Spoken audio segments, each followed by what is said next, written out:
His Excellency Joko Widodo, the President of the Republic of Indonesia. President Joko Widodo.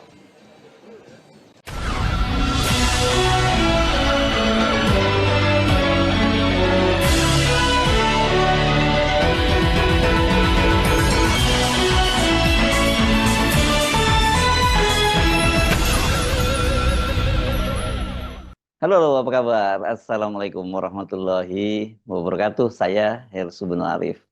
Ada peristiwa yang cukup mengejutkan, memalukan, tapi sekaligus juga menjengkelkan. Saat berlangsungnya siaran langsung ya, live event atau gitu ya, dari channel Kementerian Luar Negeri Malaysia, saat menyiarkan kedatangan para pemimpin ASEAN yang menghadiri KTT ASEAN ke-47 di Kuala Lumpur Convention Center hari ini Ahad 26 Oktober 2025.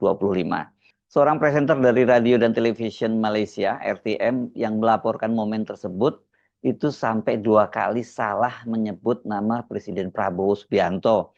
Dan yang menjengkelkannya masih dia menyebut namanya sebagai Presiden Joko Widodo. Momen pertama terjadi saat Presiden Prabowo, mobil yang membawa Presiden Prabowo itu tiba dan kemudian Presiden Prabowo keluar dari mobilnya dan ini kemudian dia menuju ke tempat pertemuan ya, ini di KLCC di Kuala Lumpur Convention Center ya.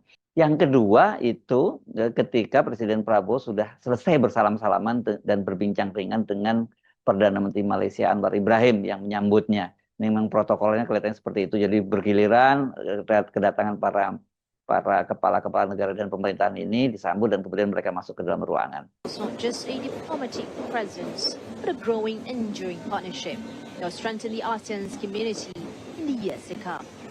His Excellency Joko Widodo, the President of the Republic of Indonesia.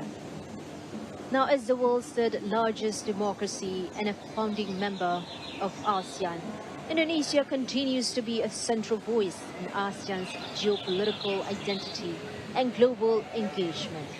Welcome, Your Excellency. Indonesia has consistently played a pivotal role in shaping the strategic direction of the region. With its vast reach to dynamic economy and enduring commitment to multilateralism, Indonesia actually remains a cornerstone of ASEAN's centrality, unity, and international engagement. Championing as ASEAN's collective voice on the global stage, advocated for regional resilience, and reinforced the importance of inclusive development. President Joko Widodo.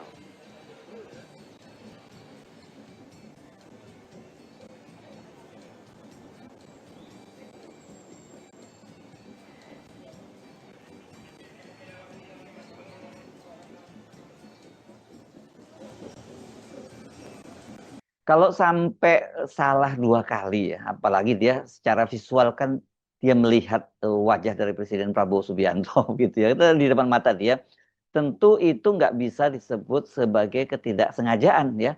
Berarti si presenter perempuan tadi itu benar-benar nggak tahu yang mana Presiden Prabowo dan mana yang mantan Presiden Joko Widodo.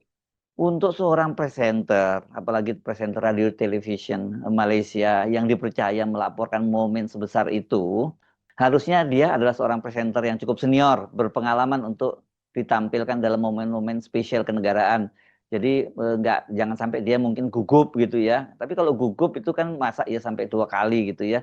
Dan kalau kita lihat kan tadi nada suaranya sama sekali tidak menunjukkan kegugupan ya.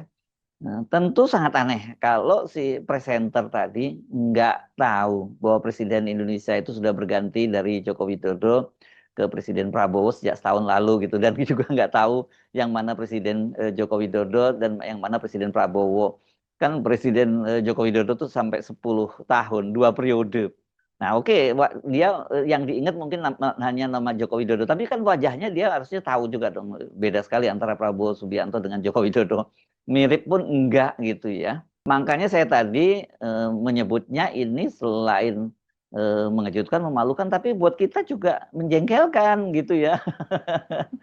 Ini kan apa ya, presenter seniornya kok kelasnya seperti itu gitu ya.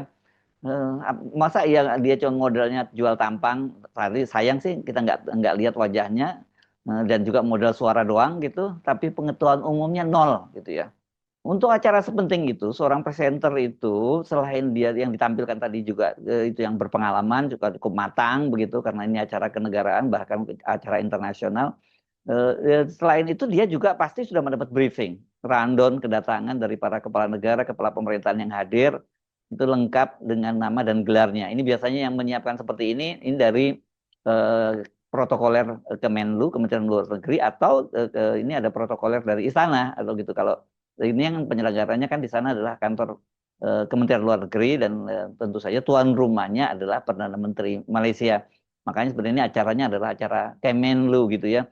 Dan biasanya kalau begitu itu sudah disiapkan ada semacam cue card-nya gitu ya. Ya potongan kertas-kertas kecil yang dia pegang dan urutannya udah disiapkan nanti yang datang pertama siapa, kemudian namanya siapa lengkap dengan gelarnya dan sebagainya. Itu benar-benar nggak boleh salah ya. Dan biasanya kayak gitu itu di samping dia itu pasti ada petugas protokoler lah baik dari Kementerian Luar Negeri atau kantor Perdana Menteri yang mendampingi si presenter tadi jangan sampai salah gitu ya. Makanya begitu salah ya ini pasti membuat kita jengkel ya. Bagaimana mungkin ada seorang presenter dari televisi nasional di negara jiran seperti Malaysia tidak tahu mana yang presiden Indonesia incumbent Prabowo dan mana yang mantan presiden Joko Widodo. Untungnya kesalahan itu segera disadari dan akhirnya presenter yang di dalam yang memandu acara kan kelihatannya tadi ada dua acara, jadi ada presenter yang di luar yang menyaksikan kedatangan dari para kepala-kepala negara dan kepala pemerintahan dan kemudian ada presenter yang berpasangan dengan dua orang itu di dalam ruangan ya dan mereka segera yang si wanitanya ini ya ini, tapi beda dengan yang presenter yang sebelumnya ini kelihatannya dia segera menyampaikan permintaan maaf kepada Presiden Prabowo Subianto dan juga kepada rakyat Indonesia.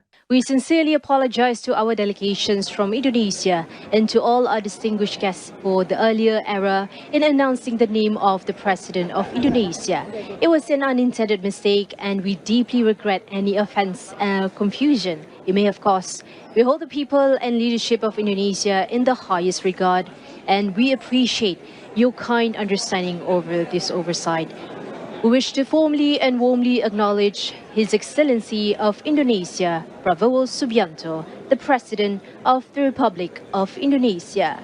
Sebagai orang yang lama berkecimpung di dunia penyiaran ya baik di radio dan televisi ya saya hanya bisa mengelus dada kalau umur gayanya Pak SBY pasti saya prihatin lihat situasi semacam ini ya. Ini acara-acara semacam ini nggak bisa apa mesti disiapkan jauh-jauh hari ya bahkan mungkin ada semacam rehearsal ya semacam gladi resiknya untuk bersama dengan protokoler itu untuk melaporkannya seperti itu gitu rundownnya juga sudah cukup jelas dan sebagainya karena biasanya di studio itu kadang-kadang juga disiapkan video lain yang untuk mendampingi video itu kalau tadi tapi nggak ada video pendampingnya tapi benar-benar acara semacam ini acara yang kalau untuk televisi itu betul-betul terlaksana disiapkan dengan baik gitu apalagi itu bukan bukan analisis politik kok ya kalau analisis politik kan bisa berkembang di lapangan tapi kalau hanya melaporkan seremoninya ini kan sebenarnya pasti sudah disiapkan ya kok bisa sih seorang presenter seperti itu dipercaya tampil dalam perhelatan besar, kendati hanya melaporkan momen kedatangan para kepala negara dan pemerintahan gitu ya. Saya bisa membayangkan bagaimana kehebohan di studionya ya, yang terutama ini yang para produsernya yang yang bertanggung jawab terhadap live eventnya ini. KTT ASEAN di Malaysia ini merupakan acara besar ya, bukan hanya karena ini bukan hanya KTT ASEAN yang berdiri sendiri, dan ini pun juga ada momen penting karena ditandai dengan masuknya Timor Timur atau nama resminya sekarang telah menjadi negara sendiri yakni Timor Leste menjadi anggota ke-11 dari ASEAN. Ini juga berlangsung pertemuan ASEAN bersama dengan negara-negara mitra di luar kawasan Asia Tenggara. KTT lainnya yang turut dihadiri oleh Presiden Prabowo antara lain KTT ke-28 ASEAN Plus 3, ini Cina, Jepang, dan Korea. Kemudian ada KTT ke-20 Asia Timur, dan kemudian ada juga KTT ASEAN Perserikatan Bangsa-Bangsa, maka kemudian Sekjen PBB juga hadir. Kemudian ada pula ini KTT peringatan ASEAN Selandia Baru yang digelar untuk memperingati 50 tahun dialog ASEAN Selandia Baru. Nah, selain itu hadir juga Presiden Amerika, Presiden Trump ya, dia hadir di Kuala Lumpur. Ini kalau dalam puncak KTT ASEAN ini menyaksikan penandatanganan gencatan senjata antara Kamboja dengan Thailand. Ini dua negara yang kemarin sedang berseteru saling serang, dan kemudian Trump yang menjadi mediasinya begitu. Dari situ setelah itu Trump dijadwalkan akan melakukan lawatan ke beberapa negara, ke Jepang, Cina, dan Korea. Jadi ini benar-benar acaranya skala besar dunia. Tapi maksud sampai nyebut nama seorang kepala negara, apalagi negara tetangga, negara jiran, negara serumpun itu juga sampai salah. Wah, kalau saya ini langsung saya grounded nih. Sebelumnya suruh push up dulu ini mestinya ya. Saya Arif, sampai jumpa lagi. Wassalamualaikum warahmatullahi wabarakatuh.